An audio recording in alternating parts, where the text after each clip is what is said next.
Hi, this is Nate Mayberry here at Bethesda Physio Care, where today we're talking about a special topic, all about cervical instability and EDS.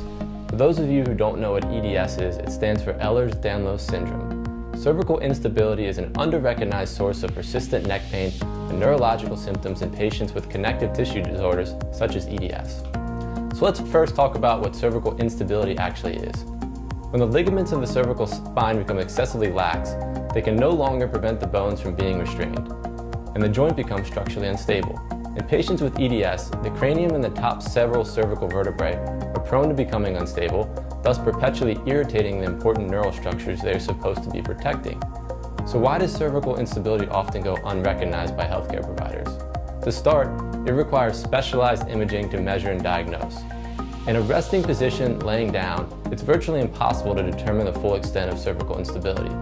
In order to determine the laxity of cervical ligaments, pictures closer to an end range and in weight bearing are warranted. If craniocervical instability is suspected, this would mean the skull itself is moving on the top cervical vertebrae. This is most noticeable in flexion and extension motions. Typically, a flexion and extension MRI or radiograph is needed to see this movement. When the cranium is unstable, it can create a variety of autonomic and neurological symptoms, including extremity numbness, headaches, dizziness, difficulty swallowing, visual disturbances, impaired gait and lower extremity strength, and nausea. Other times the cranium can be stable, but the segments directly below it are unstable. When the first and second cervical vertebrae are unstable, that creates a rotational instability. Clinically, this would present as symptoms including headaches, dizziness, visual disturbances, pressure at the base of the skull, and blackouts with rotating one's head to end ranges. This is typically diagnosed using a rotational CT scan. In some cases, a neurosurgeon may prefer to use a digital motion X-ray to look at the above-mentioned segments as well as the lower cervical vertebrae.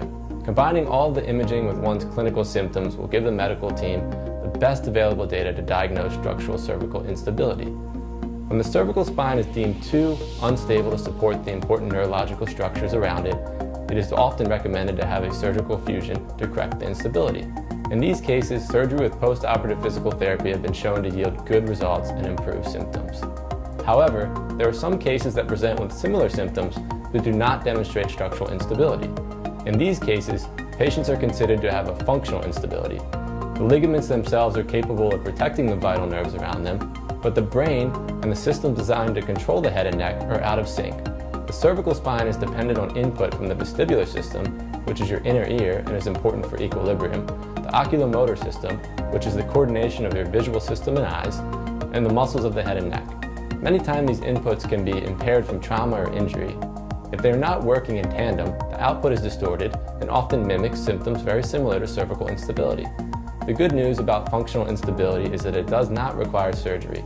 It instead responds to appropriate physical therapy addressing sensory integration of all the above-mentioned systems. This can include a variety of exercises and manual therapy techniques. Working with the trained physical therapy versed in this type of rehab is key to achieving a desirable outcome.